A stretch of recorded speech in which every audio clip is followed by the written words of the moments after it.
Blessed love to each and everyone. Honorable Priest Isaac here. Just would like to take a moment to introduce you to this Strong's, what they call this week's revolutionary gift cards. And we're speaking of the Strong that is beginning on Sunday, the 4th of August 2019.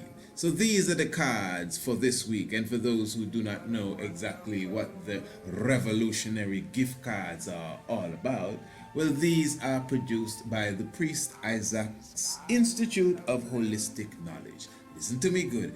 Every Strong, we create 5 cards. We have a package of 5 cards. So if you go through the archives, you will see the 5 cards for the previous Strong, what people call last week. Now we have 5 new cards for this Strong, again beginning the week of the 4th of August 2019. Here we have card number 6, Marcus Messiah Garvey.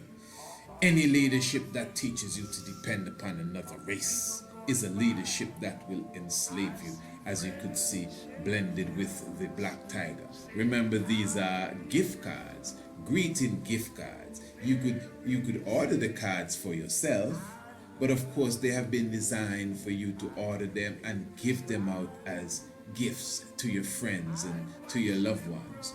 We highlight Kwame Nkrumah for this Strong. He's saying that I am not African because I was born in Africa, but because Africa was born in me. As you could see, well designed, and of course the message is always there, the information is always clear, and of course the eternal love card. It conquers all. As I said, you could get this card as a gift for someone, a friend, a companion, that special one, whatever the case is. Eternal love, it conquers all. In fact, the card itself says it all. And then of course we cannot forget Mother, the love of Mother, my defender, my protector, my sustainer, my mother. Thank you, Mama. And this is a wonderful card that you could send for your mother. I'm sure she would be delighted in it. And of course we also have motivational cards as well. It's only after you've stepped outside of your comfort zone that you'll begin to change, grow, and transform. So we have 5 brand new cards once again for this Strong. As I said, card number 6, Marcus Messiah Garvey with the black tiger, any leadership. And card number 7 would be Kwame Nkrumah, I'm not an African because. And card number 8 would be Eternal Love, it conquers all. Card number 9, of course, Thank You Mama, she's your defender. And the card number 10 for this Strong is our motivational card. It's only after you stepped out of your comfort zone. So for those who do not know, each of these cards, they're only $2 each. $2. So if you want the Eternal Love card for that special one, all you have to do is to contact us, Priest Isaac 27@gmail.com, and we send it to you via the email. You'll get it in your inbox, and then you utilize the card in whatever way you want, because you don't only have to send it to that special someone. You could use it as your wallpaper. You could use it for your cover page, whatever it is. You could use it for your profile picture. You could just send it out randomly to all your friends and all the contacts you have on your email. It is quite okay. That is not a problem at all. Or you could get the full package of 5 cards for only $10, and payments can be made via the PayPal. And of course, you're also free. Keep in mind, every Strong, what they call every week, we will be coming out with 5 fresh new cards, revolutionary gift cards. So of course you could see that the standard of the work is definitely up there. So you can also make your monthly subscription, your weekly subscription, or as I said, it is up to you. You could buy the cards one by one daily. You could get the cards from the previous strong, what they call last week, and the archives will be always there. So as I said once again, you contact us, Priest Isaac 27 at gmail.com, and get your revolutionary greeting cards. Blessed love. Yeah, Thunder Rebel, whoosh, definitely, infinitely. It's the mystic vibration. Yeah. Wow, wow, wow. Selassie, I go before I and I clear and I pass. Preserve I and I from the wicked ways. Yeah, honorable Priest Isaac. Yeah, aka academic, panic. Rastafari, bless the eye. Whoosh. Magnificent is the eye. Nah, lay low, nah, hold back. Rasta flash like lightning, Rasta roll like thunder. We nah lay low, nah, hold back. Hey, me flash like lightning, yeah, me roll like thunder. Nah, lay low, nah, hold back. Coyote Rasta say we flash like lightning and roll like thunder. We nah lay low, nah, hold back. Hey, me flash like lightning, yeah, me roll like thunder. Me a singer, me a chanter, aye. Me a rapper, so I have to sound my trumpet. Me a sing R&B, hip hop, reggae, calypso. Me versatile like that. Words of perfection make you climax. Conscious words you fi chant and stop chant slack. Conscious words you fi chant and get enough props. This album make the guns. Let me see a mystic vibration. Nah, lay low. Nah, hold back. Hey, we flash like lightning. Yeah, we roll like thunder. We nah lay low. Nah, hold back. We flash like lightning. Yeah, we roll like thunder. We nah lay low. Nah, hold back. And the rubble Priest Isaac. Flash like lightning. We nah lay low. Nah, hold up. Yo, hail up Empress Divine. Wow. Hey, I'm on a mission. My destiny, my tradition. Rastafari is the generation, the one and only who come to save the nation. We gather the people now. The billion world is what I live for, and nothing else doesn't really matter. I am a cornerstone for Georgia, and life it's gonna get sweeter, and everything it's gonna get sweeter. This happen when you trust in the Father. This happen when you manifest Georgia. Emperor Haile Selassie I see Memphis Kidos. Lion nah lay low, nah hold back. Mystic vibration, mystic vibration. Nah lay low, nah hold back. And a Robert Priest Isaac, tell them, we nah lay low, nah hold back. Rasta flash like lightning, Rasta roll like thunder. We nah lay low, nah hold back. Hey, we flash like lightning, yeah, we roll like thunder. Surprise! Yeah, Coyote Rasta in the place. Yeah, man. Selassie Isaac and I fear. Whoosh! Yeah, man, the most eyes within I. This is the mystic vibration. Yeah. Trumpet sound. Yes, Word we sound of power. continue to Two things. celebrate and give Whoosh! thanks, Sanctify. even the season and the moment that we are in. Give thanks for the Earth Day of Haile Selassie I. Glorify Him, power and might of the Holy Trinity, Chief, Sustainer, Head and Chief, and main one to be feared, Rastafari. Give thanks for such the mighty one of Israel with us. It is a joy and great jubilation at this moment as we are giving thanks, and you should know why you are giving thanks. That's what it's all about, the giving of thanks. So everything is definitely mellow here in all ways, and the meditation is just that as we glorify Him. It's beyond religion, it's not religion. There is a strong essence of theology involved. In fact, this is theology itself. Well, it's more than that. It's reality. You know, it's history. I mean, history and theology is reality if it is portrayed correctly, but it's just reality. I'm on the coronation, the 23rd of July, you know, just reality, 1892, just a reality, and here he comes, and all that went through in history, and the 2nd of November 1930 is just a reality, and all the spices that go with it, you know, just a reality.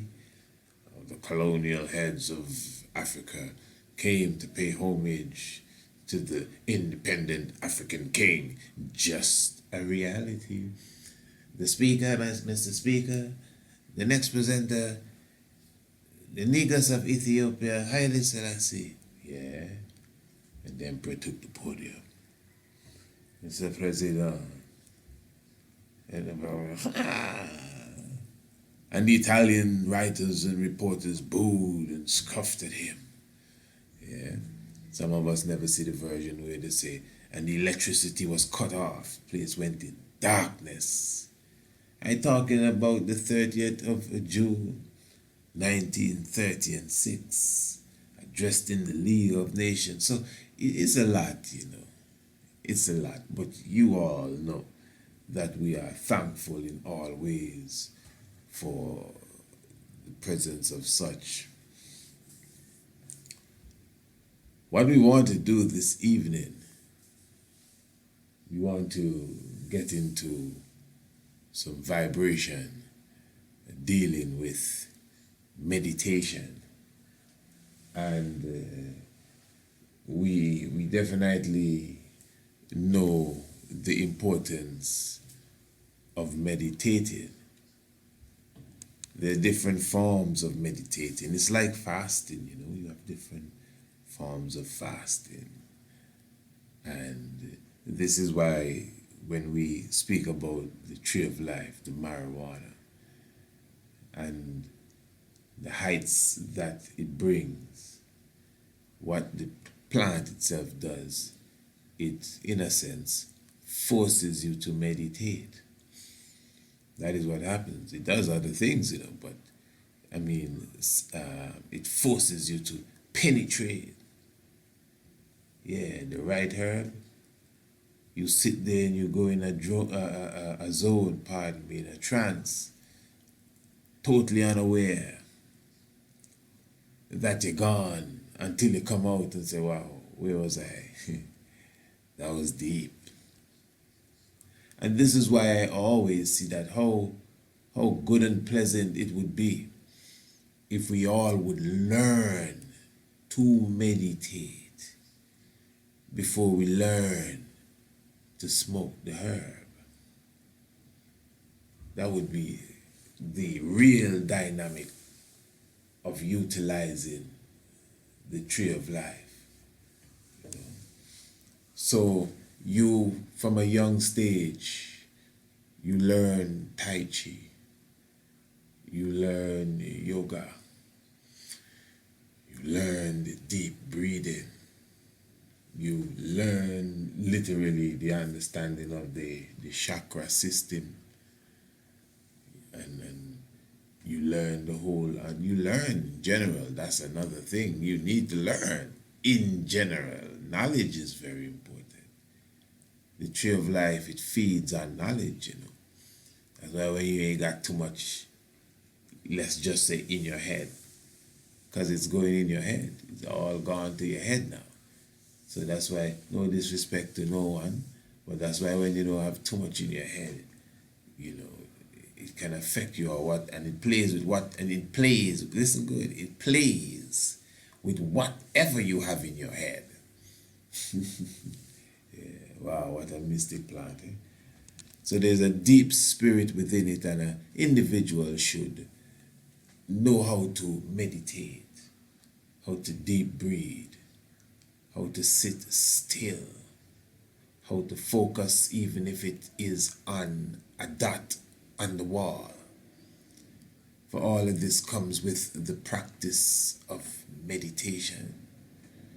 I remember, you know, coming into meditation itself.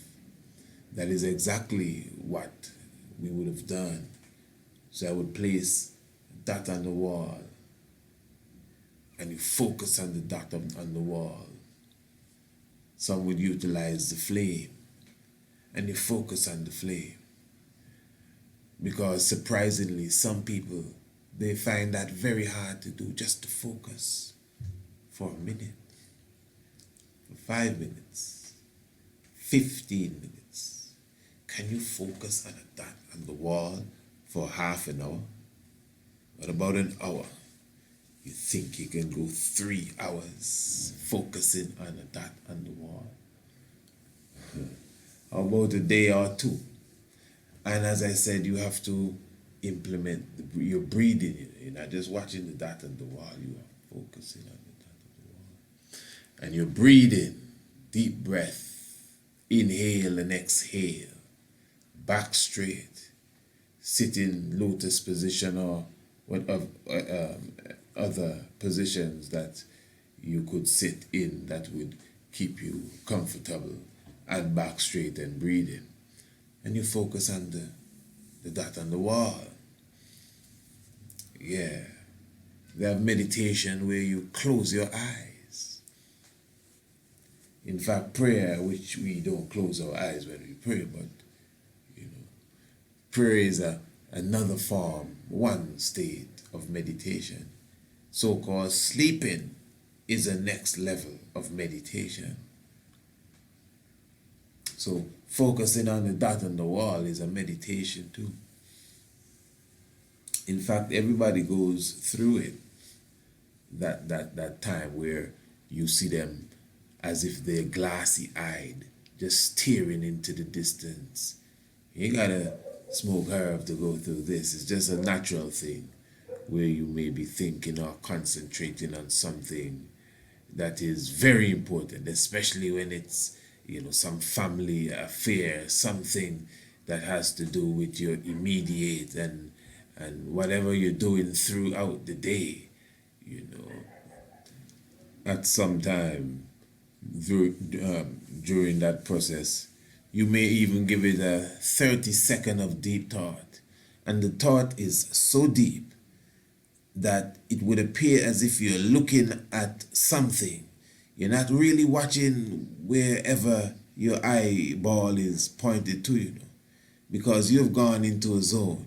So it looks as if you're watching the flowers, but your mind is beyond that flowers. In fact, those around you could see, no man, you're staring at the flower for too long. And then, hey, you all right? Yeah, something I had on my mind here. You see, you didn't close your eyes. You kept your eyes open. And the natural sense of seeing was looking at something. But your thought was so deep that you went beyond the natural sense of a human being to see. This is deep in a man. You're looking at something. But because of the depths of your thought, it is as if that sense shut off. People have to wave their hand in front of your eyes, and you take a while before you even pick that up and your eyes open. Where did you go? That's your thoughts. That's how powerful your thoughts are. It lock off your senses. Even for 30 seconds, 20 seconds, 10. But dealing with meditation in general, that's what it's all about. Dealing with the tree of life in general, that's what it's all about. That's why we specify the highest of grades. Yeah. And when you understand that, the highest of exotic plant material, it's as if the other stuff, you never want to touch it again, because you only deserve the best in your brow and crown chakra when it comes to the cannabis. What I want to do this evening, I want to take a little run through a documentary that I like to do this from time to time. A documentary that I've always liked. Some of you would have seen the documentary. It's the documentary of the Buddha boy that was sitting. This is in Nepal several years ago. I think in 2007 also it was, or maybe a little before, somewhere around that region. And there was this young boy from Nepal who sat under a one of them ancient trees. You know, the Buddhists known well for the Bodhi tree, the banyan tree, some very sacred tree, and the Bo tree and the Bobo tree, sacred trees to Buddhism. And he sat under this tree in the lotus position, eyes closed. You'd have to see the video, man. And he was there for, I think, about 10 months, and he didn't move. And everyone, you know, all the king's horses and all the king's men were trying to figure out what was going on here. The scientists came out saying, well, this is impossible. The man sitting there, you know, the Discovery Channel is who did this documentary, you know. They came and filmed him. Maybe not for the 10 months, but they filmed him long enough to go beyond the realistic time that a person can just sit under a tree and don't move. I mean, it's on video. The Discovery Channel, I said, those who we have trusted, you know. Yeah. But it's a real story, no joke. You know, the Buddha boy of Nepal. You could read it up. And so I just want us to run through this documentary here. And there's some other parts of it that are quite interesting too. We would not be presenting the whole of it, you know, just a few little different snips, and let us see what's going on. Nepal, the birthplace of Buddhism. A magical and mysterious land in which legends such as the fabled Shangri-La and the elusive Yeti have dominated culture for generations. Shangri-La. But a new story has emerged.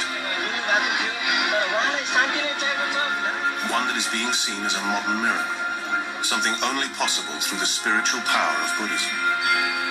It's a phenomenon that people draw great pride and inspiration from here. Rambonjan, a 15-year-old boy, has been meditating in dense jungle without food or water for 10 months.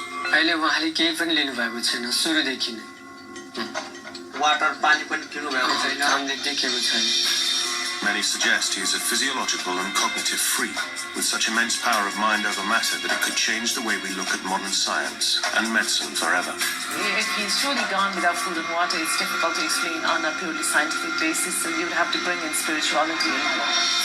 As millions of pilgrims flock to the site, we'll explore the truth. To see that in the middle of Nepal, in the middle of all the crowds around, that's very, very special and very questioning, of course. Is he the second coming? Buddha reincarnate? Or is this something far more sinister?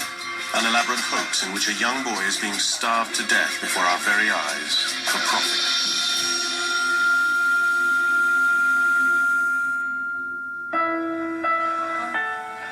Many people fast for religious or health reasons for short periods of time, but they never reject all sustenance. The longest a person can go without food has been documented as being around 2.5 months before you die of starvation. In an open environment, breathing normally with warm air surrounding you without any fluid at all, you would last between 4, perhaps 5 days. Rambonjan has not eaten and, more importantly, not drunk anything for 10 months. By filming him continuously over the next 4 days, we will investigate this phenomenon and discover whether a human being can live without food and water. It would be impossible to meditate for that long without food and water. I studied similar cases in the past, and this is possible. Through his deep meditation, he's gone into a hibernating state, and he is living on spiritual energy. I can't accept that. It goes against what I know about how the body works, about the nutrition that you need. He's getting food and he's getting fluid from somewhere. Ram has never been scientifically tested. He sits undisturbed as millions watch his every move. If he did the same thing in Birmingham or in Baltimore, I'm not sure that the society would perceive him the same way. Why isn't he in school? Why doesn't he get a job? He should be doing something. Nepal is a country relatively untouched by the global market, where 90% are devout Hindus and 10% Buddhist. I think it's a great story for Nepal. I just had to come in there. Sorry to cut him off. In fact, came in a bit premature. I was going to wait till that part, but my hand just... But anyway. This to me is very touching, eh? We haven't gone into the depths yet, but, of course the documentary is going to have it like, is this true? Is he really fasting? Is he this? Is he that? You get the two sides of the story. I don't believe in that. Conventional science says that you can't go more than, what you said, 2.5 weeks or something. And the spiritualist lady said, well, hey, he's feeding from the source. The doctor is actually saying he's getting food from somewhere. So it becomes like a tit for tat, and you think that is real or not. But anyway, we're not going through all of that fluff. This happened. It's just historical fact. The brother sat under the tree for an extremely long time without food. It has been filmed by this very same media entity that is bringing the documentary out, the Discovery Channel. And they film him long enough to show you that the brother ain't moving. But the point is that there are other cases in history where similar things have been done in recent history. Even on the same presentation here, they speak about a man in India who say he don't eat for, I think it's 60 years. Another case. Now, I'm telling you, he say he get his food from the sun, but we'll see if we get to all of that. I ain't gonna try to go buck wild, but then tell you I believe anything you hear. Some woman was buried for how long? 72 days.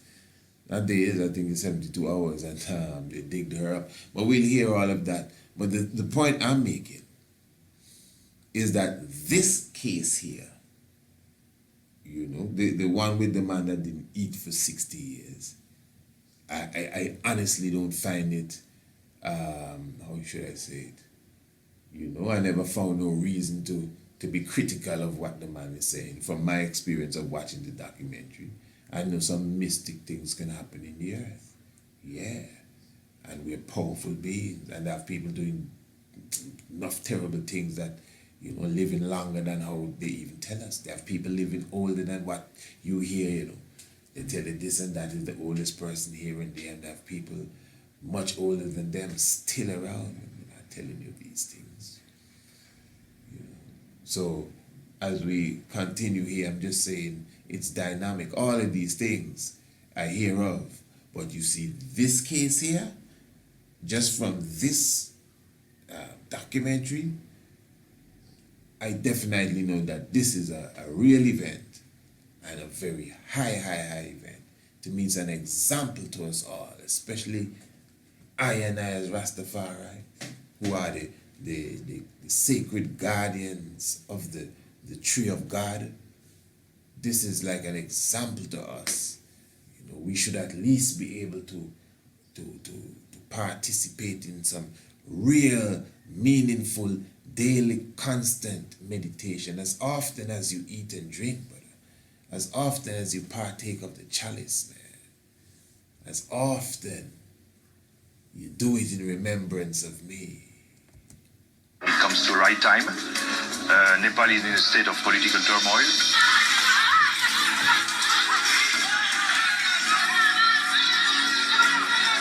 So I think it's very interesting that all of a sudden there is this birth of a myth in front of our eyes, just starting.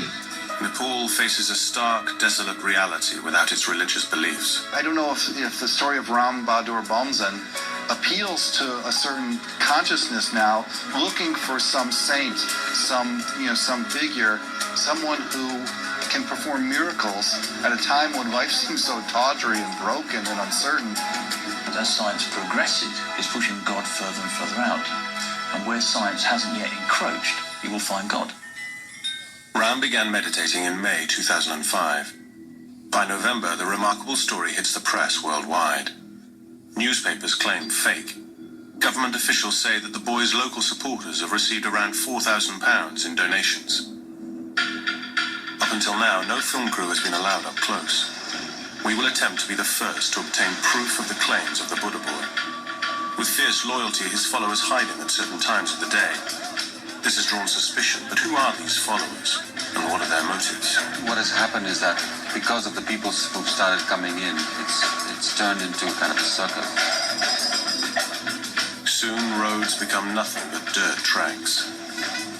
After traveling more than 12 hours from Kathmandu, the last 40 kilometers through dense jungle, suddenly a gate manned by sentries bars the way any further, and we're diverted to a bustling temporary city of hawkers, fast food sellers, and a bus park in the middle of nowhere. Previously, we used to farm only, but now there are jobs available. There is good income. Amazingly, 10 months ago, there was nothing here but jungle. The city has been expanding at an astonishing rate ever since the boy began his meditation. There is a kind of economic desperation which perhaps a phenomenon like this would attract people. I used to run a restaurant in the city, but this one makes much more money. After walking 5 kilometers from the temporary city with the throngs of devotees, we're confronted by crowds 20 deep and the boy surrounded by a series of barbed wire fences. We have to fight our way through just to get a glimpse from the 50-meter fence.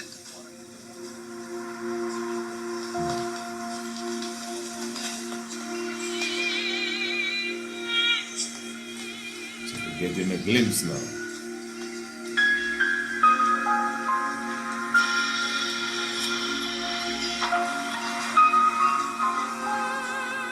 People have come from far and wide.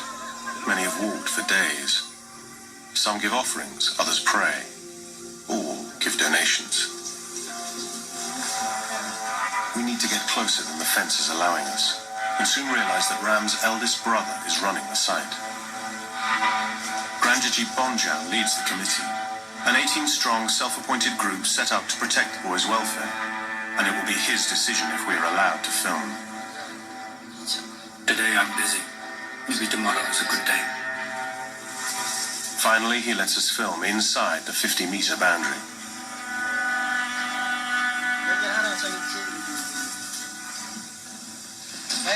Unfortunately, just as we reach a second fence at a distance of 25 meters from the boy, we're stopped from going any further. So it is here we start recording. And they get good feet. By the end of our first day, Ram has not moved a muscle since we began filming 8 hours previously. Now here now. Don't mind them, you know. So now they're the authority. That's how the world have it, you know. That's why I even have to present myself so to show you, well, they have enough footage to prove that something happened. But we don't need no footage. The man sitting down under the tree for however long they said, 10 months, it's 10. If it's not, whatever it is. But what I'm saying now, he's saying, well, this is as far as we could go. They have perfect footage. So as he said now, he hasn't moved a muscle since they have started filming him 8 hours ago at the end when the night came in. 8 hours of filming for. They have it on time lapse. You see the man sitting still for 8 hours.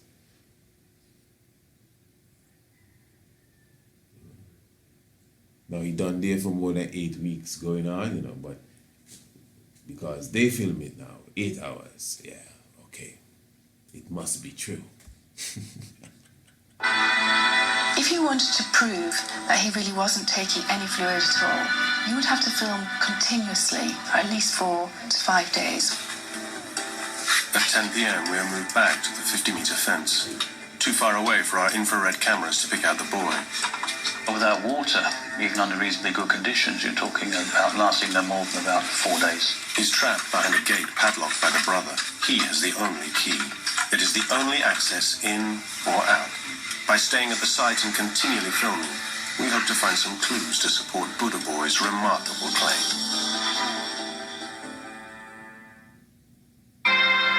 In Paul Ram Bonjan, a 15-year-old boy, has been meditating in the hollow of a tree for 10 months. He plans to continue for 6 years. I do know of a case of a medical student who did survive without food for something like 43 days, but he was able to survive on snow. So far, his supporters claim he has not eaten or drunk anything. I get the feeling this is going to be slightly different than some of the other Hindu scams that have happened. Some of these are not genuine holy men. They have long beards and then they smear themselves in ashes and then they would be in cahoots with the local villagers. This one, I think, will carry on a bit. We're into our second day, 27 hours into filming. Still not enough to prove if this is a miracle or a scam. To find out the truth, we're staying on site day and night to film continuously for another 69 hours, as this is the time it takes for an average human being to die without any water. And like 70% of the body is water. Without it, it would affect every physical functioning of the body. By day 2, you start to cannibalize the stores of protein that you have. I would say from day 2, your skin is going to get rough, cracks appearing at the corner of the lips, and the skin will lose its color and the brightness and the elasticity. So far, we have not seen any of these physical changes in the boy's appearance. He is surviving on nourishment. The question is, what kind of nourishment? We can't, as Westerners, tap into using spiritual force and spiritual energy for nourishment. That's the key here.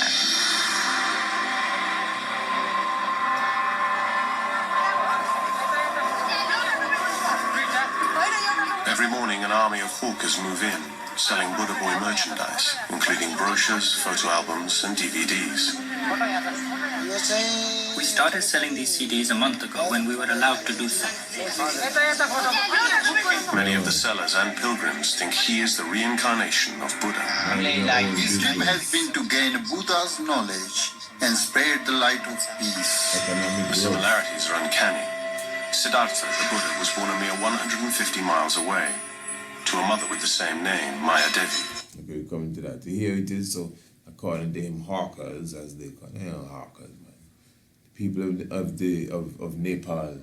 So you have people selling posters, you have people selling DVDs, you have people selling CDs and all sorts of things related to the Buddha Boy, right there live. This is just a few years ago, ancient story, So they a lot of economical. That man sitting down under the tree has brought a lot of economical opportunities, to the area, to these people here. The whole meditation is very economically viable, really. So that's good. As we do, as you know, we promote minding your own business and the economic growth of individuals and other people. Yeah, let us continue. Both chose to meditate for 6 years under the same type of tree and follow a life of abstinence. Buddha eventually found enlightenment through meditation, and that is what Ram is trying to achieve. You can see a light coming from the top of his head and sometimes from his forehead. Many of the stories that are circulating the site are probably just gossip, but they all feed the myth and the growing aura of the boy. One story that started the legend was that poisonous snakes bit him on 2 separate occasions. I saw him after the snake bite, and he looked very bad. Cobras and vipers are common to the area, and their bite is fatal. Incredibly, Ram required no medical attention from the bites. Because of his meditation, he flew, the poison. I heard about it. You hear that? Now, one of the Buddhists was saying, because of his meditation, the poison he came out or dissolved, whatever it is. But without him going into any obvious detail, that ain't nothing hard to believe. You see, this is the point now. That's the power of meditation. As I said, when you, in our own little simple meditation for 20 seconds, we lock off the sense of sight. That little bit of daydreaming, as they call it, daydreaming. You lock off your sight. So if you can get into the real realms where you become a master of meditation, you don't think you will have the ability to somehow eliminate the poison or the venom that is injected into you by some scorpion or some snake just through your meditation. When we continue through this documentary, you'll see even why I say that. Because another master Buddhist meditator will come and sit before him and they're going to start to meditate together. And the youth man will begin to sweat. Begin to sweat. So, and that's almost, because sweating is almost like eliminating toxins too, to some degree, you know, cooling the body and whatever. But you'll hear, let us go through. Some saw the blood, but no one saw the snake. He was sweating there, and with the sweating, his poison was gone. The boy himself does seem to have some spiritual powers. If we were bitten by a snake, we were already gone. Just because of his pure meditation, he's alive. You know, you could question if you don't believe in these things, but the people his family seems to have faith in it, so we have to sort of recognize that. True or not, it is apparent that Ram Bonjan is putting himself in danger, not only by refusing sustenance, but also by sitting exposed to the elements and wildlife.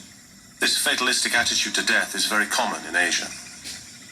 So at this time, he lacks calories, he lacks proteins, he lacks vitamins, and he lacks water. So he would be susceptible to illnesses. He's got no ability to maintain an immune response or to support an immune response, and it does increase his risk of dying from an acute infection. Now, this woman is actually a dietitian, and she's definitely, obviously, very pessimistic of his whole situation there, because this interview was done obviously while it was going on, obviously, and she was like, well, hey, his immune system must be getting weak. There's nothing to keep it alive and to keep it strong and all of these different things. But just to show you that is what training does to you. The university training and just the system that has been set up for us. As you could see, the spiritualist, the woman that is the spiritualist, she comes from a totally different angle. She's saying that now there's some other cosmic level that has brought, come into play here.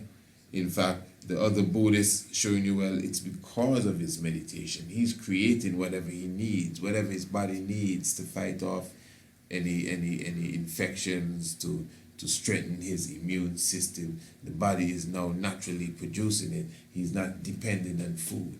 The body knows how to do these things, but we don't even know good enough to know how it operates.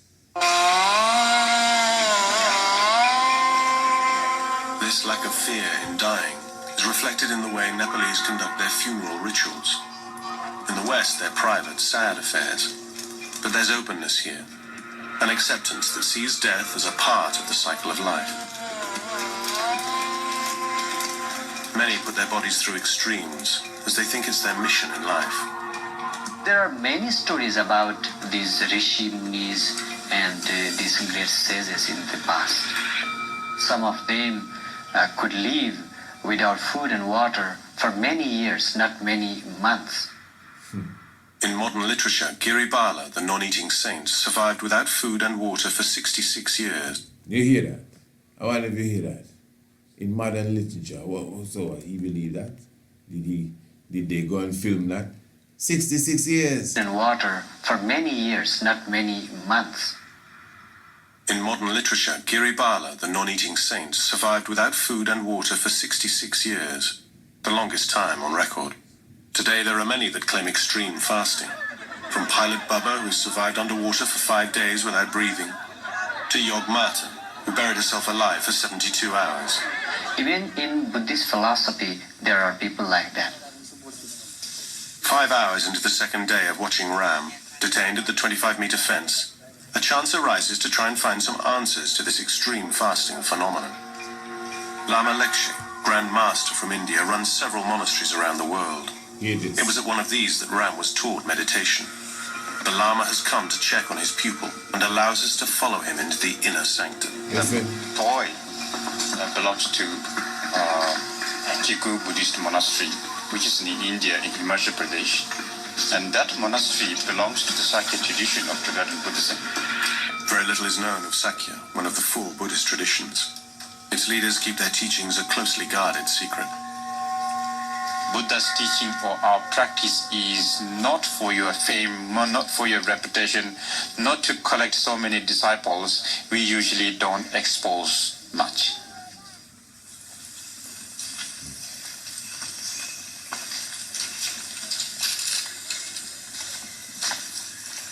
We have another meditator. He has been doing this for the last 30 years. Today, his hairs are so long that he can't stretch down, so he put the small bag hanged up behind and then put all the hairs into that.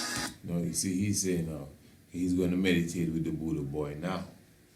And he's saying that they have another master that has been doing this same thing for so long, up to the time that he talking there, that his hair is so long that they have to take it and stuff it somewhere and somewhere.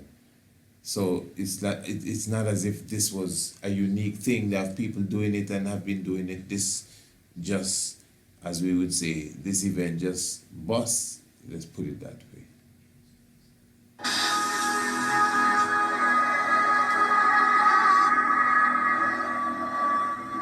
To endure solitary existence in extreme conditions, yogic techniques enable you to focus your mind over your body's suffering. Obviously, if he's genuine, has to use some yogic techniques like feeding on the air, feeding on the breath. There are other techniques where you use stone. That's it. Okay, little stone that you put in your mouth and you feed on the stone. There are all those stories. They are documented in the literature, the breath, Buddhist literature. The ear. To understand what type of yogic technique Ram is practicing from the Sakya tradition of teaching, the tree. The Lama sits and stares at the boy. I'm amazed by this immense, the intensity of his determination. He told his mother that he was going to sit there for 6 years and reach Buddhahood, which is very rare. I mean, nobody says that, They sit facing each other for more than an hour in what seems to turn into a meditation duel. Sweat starts to form on Ram's face despite a lack of movement and an air temperature of only 15 degrees centigrade. To suddenly start pouring sweat from the face is a very strange phenomenon. He's managing to control his body's physiological process, which no one has demonstrated before. It's not something you ever see in Western society. And so how that's being controlled is beyond my level of knowledge. When he was sitting down, I was doing my meditation. Actually, I was competing. And you know that the sweat came down. Okay, so why did you sweat? No, it's a secret thing I don't want to tell you right now. In ancient Buddhist texts, it is written there is a yogic technique called tumo, which increases the body's temperature under intensive meditation. Sweating is a side effect. Question is a young boy like that, how he has mastered this kind of techniques. Obviously, he has not practiced long time in caves or in solitude or in a monastery. So it's very rare, especially nowadays, to hear that somebody is doing it in front of everybody like that. I mean, totally live.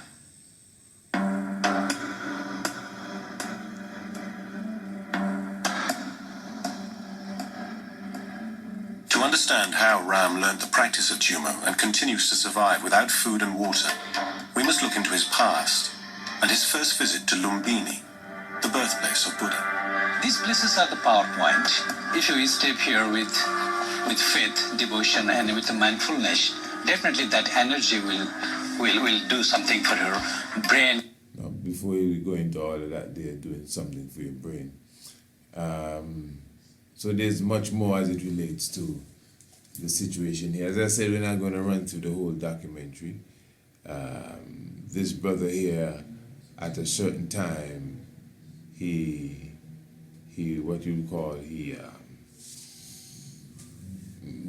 well, I don't know if you'd call it, well, it's not internal combustion, but one night he was just on fire. Yeah, one night they have video. That's the only time he moved before he disappeared. Because he disappeared for a little while and he came back out. Like he went deeper into the jungle and he just came back out. But one night, and this is not Discovery Channel, didn't have this footage, but the footage is on the internet as well, where the Buddha boy is on fire. And you see him standing in the clothes that he had on, you know, just a cloth wrap around, a little simple thing. But that was on fire. And he just stood up and he was in the fire actually. I think he was holding himself almost as if he was cold. Because as the man was saying here, this is a cold place, you know, as if it's hot. And but because of his deep meditation, I guess cold and heat wasn't something that's troubling him, you know. In fact, when he stood up, he was like, as I said, he didn't come out of the fire, and he was like, it looks as if he was shivering then, and he was holding himself, and then he sat back down in it. I think he got up and like he tried to get comfortable, and the fire just eventually went away. It's a mystic little thing to have seen, you know. I know they have cases where tigers came around and very close to him, and of course the snake bite. So, wow, the depths of it, as I said at the beginning, meditation. Meditation is extremely important, and this is why we definitely have to understand the importance of and as Rastafari as the guardian of the tree of life. Let's listen to this part. This is about the other brother now in India. A doctor in Ahmedabad, India, has contacted us after witnessing the boy on television. He says that his team have made a discovery that could finally solve so many questions. I was really fascinated to see the boy who is fasting for 6 to 8 months, and that is not at all really so exciting to me because I studied similar cases in past and I can understand this is possible. Dr. Shah's most famous case is Prahlad Jani, a holy man who claims he has not eaten or drunk anything since he was 12. I haven't eaten anything, not even now, even though I'm 80 years old. That made me really quite excited because I knew that this is something going to change the feeling of medical world. Although I walk 100, 200 kilometers in the jungle, I never sweat, nor feel tired or sleepy. I can meditate for 3, 8 or 12 hours or even months. Prahlad Jani recently spent 10 days in observation, watched and filmed 24 hours a day. Minute to minute, second to second. And he was kept in a cabin which was sealed from outside. The bathroom was sealed. One of my assistants would remain with him all throughout 24 hours in changing duty. Doctors would come throughout the day at different time which was not be told to him. And we made sure that nothing can go wrong, in the sense medical world should know that there was not a single loophole. They took blood samples from me 3 times a day, morning, afternoon and evening. They checked my kidney, brain and put machines all over my body. They were trying to find out which factors made my body work. They put machines inside my body also. He was not given any food or water, and even when he was allowed to take a bath, the quantity of water was measured before and after to make sure nothing was lost. As I said, after 10 days, the parameters were all normal. We studied his hematology and whatever studies you can think of, we could do it.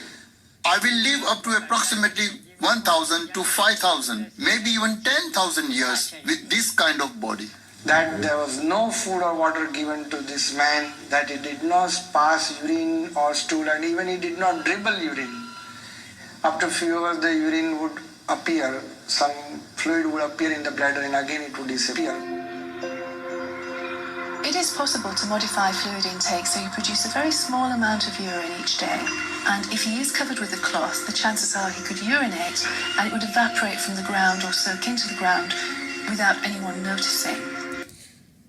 Now, you see, this is deep. And You see, the hustle and bustle of not just the Western world in the sense of location, but the West, because that's what they refer to the Europe then, the West, the West. So obviously it's like this gone beyond literal direction. If Europe is the West, Europe ain't in the West. Europe is just to the north of Africa there, and not west to some degree too. And some of it stretching, the West. And of course the Western world in as far as the Western hemisphere for sure. And you're on a globe, so ain't no real West, but it just appears as if the world has more than meets the eye, The West. Yeah. But anyway, when you're caught up with the West, a lot of things like this is like, wow, this is what's going on. Yeah, this is what's going on.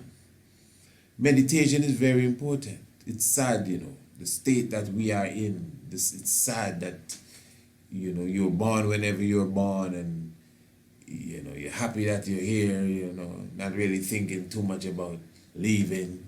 But the day will come when you're going to drop the structure. Where you go after that? What's happening after that? What value did you put to this little time you had in this flesh around here? Living wherever you live.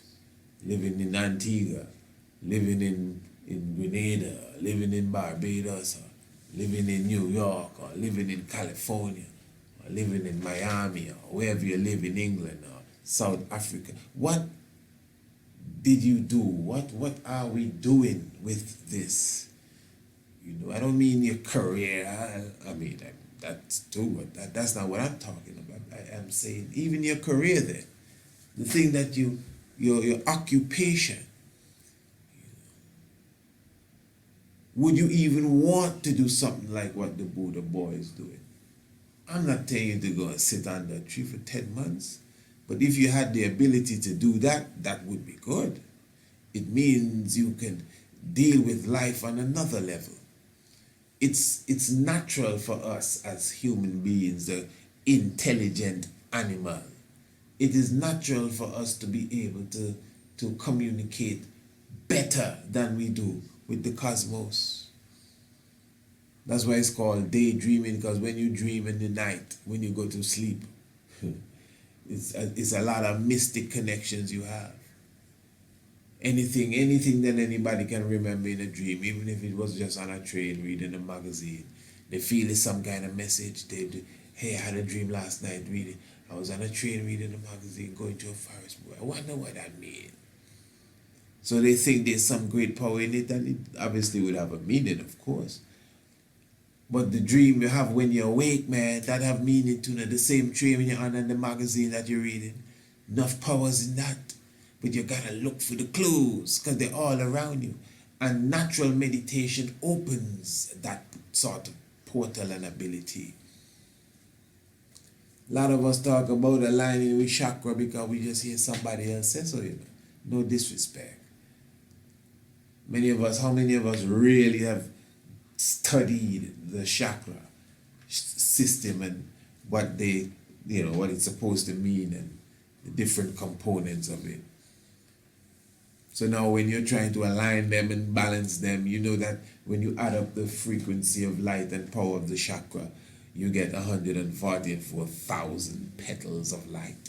So when you understand these little simple things and you put your mind to it, it would help to brighten your chakras much more than if you're just listening to Dr. So-and-so saying, yeah man, your chakra, and Dr. So-and-so saying, yeah man, melanin, we have melanin in our skin. But you gotta understand what the melanin is. So when you really comprehend it now, you see, meditation, as one of the Buddhists was saying, meditation brings you into he didn't say it like this, but brings you into a zone where you don't depend on the physical outside world anymore. Like, for example, food, like, for example, water, and certain other things. You just, you're just there.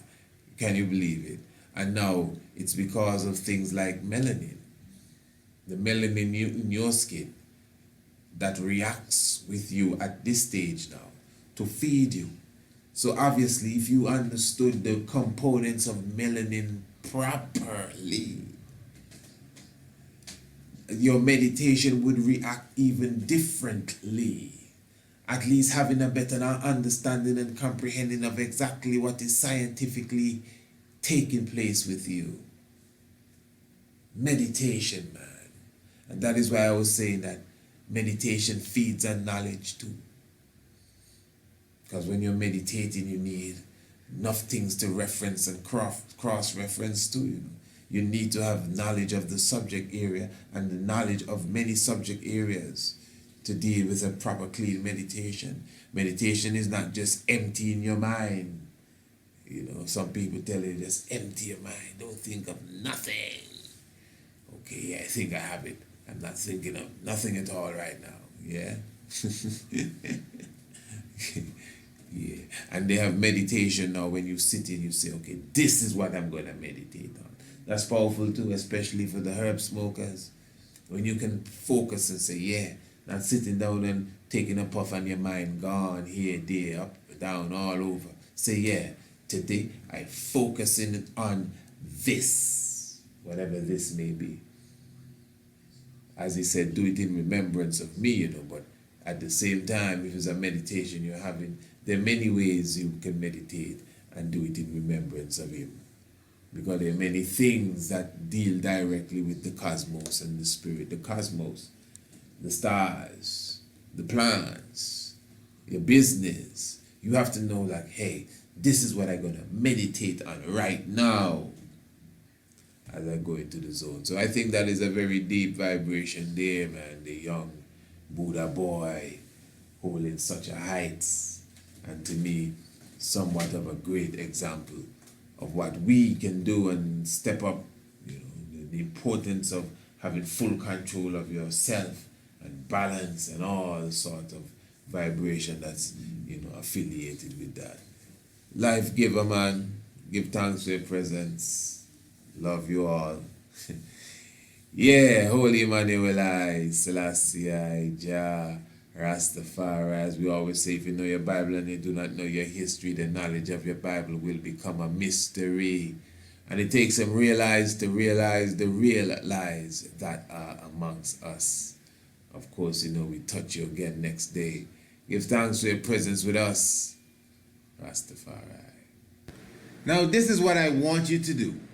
For all those who are not subscribers to the Shock of the Hour, I need you to email me at priestisaac27@gmail.com.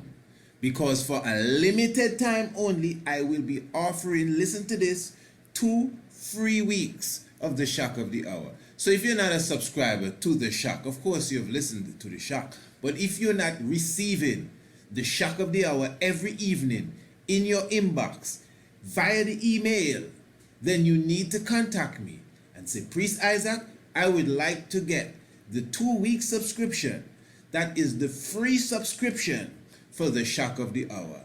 And we will send you, email you each and every evening after the Shock of the Hour, that episode specifically that was recorded. Remember, the Shock of the Hour is a program that comes to you every evening. I'm talking about Monday, Tuesday, Wednesday, and Thursday.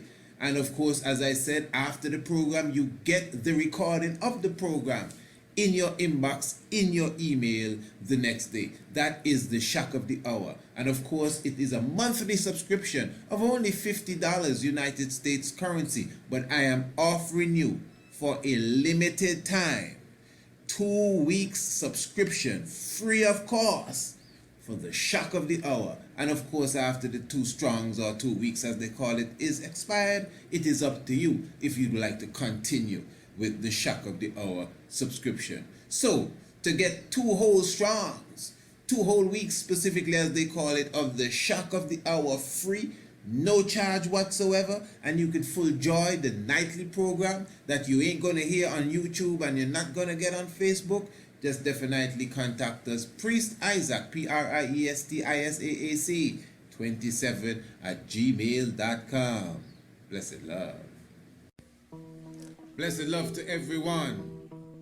Let me ask you a question now. Do you have a copy of our digital electronic book, The True Biblical Land of Israel. Now, if you do not have a copy of The True Biblical Land of Israel, to get a copy of The True Biblical Land of Israel, all you have to do is email us, priestisaac27@gmail.com. This is the book that was once a theological paper. This is the book that we have issued the challenge on. That challenge being, if anyone can dispute and refute our facts, that according to the biblical description, the geography of the Bible, according to the information coming out of that specific book, the biblical land of Israel, again, described in the Bible, is Africa plus Arabia. And as I said, within the pages of the book, The True Biblical Land of Israel, we give the facts, we give all the references as it relates to the narrative of the Bible. And of course, we still bring in some archaeology and anthropology. But of course, the core of the discussion is coming from the scriptures. So this is why the book, The True Biblical Land of Israel, is not a book to try to validate the Bible. It is a book that proves that according to the Bible, whatever the origin is, or wherever it came from, or whoever originally wrote it, that's not the point. The point that according to this well-respected book, the Bible, the land of Israel is Africa plus Arabia. So as I said, our ebook, all you have to do is email us and we ship it to you through the email. You find it in your inbox right away. And of course, your payments can be made right away as well, as we utilize the PayPal, and the PayPal is the same as our email, priestisaac27@gmail.com. And let me just say as well, for a very limited time, and we'll tell you when the time has met its limit, we will be offering the book Anu, Ancient and Modern, with the biblical land of Israel. Listen to me good. So when you buy or purchase the biblical land of Israel, we would give you a free copy of the book Anu. Now the value of both is $20 each, United States currency.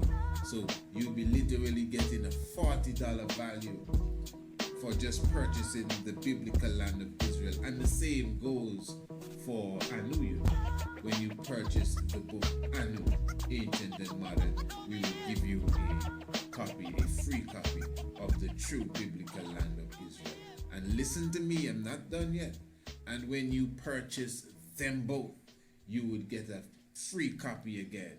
When you purchase them both now, you're buying the two of them, we give you a free copy of The Night of the Black Tiger, which is not a book, at least it's not in book form as yet, but it is our more recent DVD video documentary, Night of the Black Tiger, the divinity of Marcus, Messiah Garvey.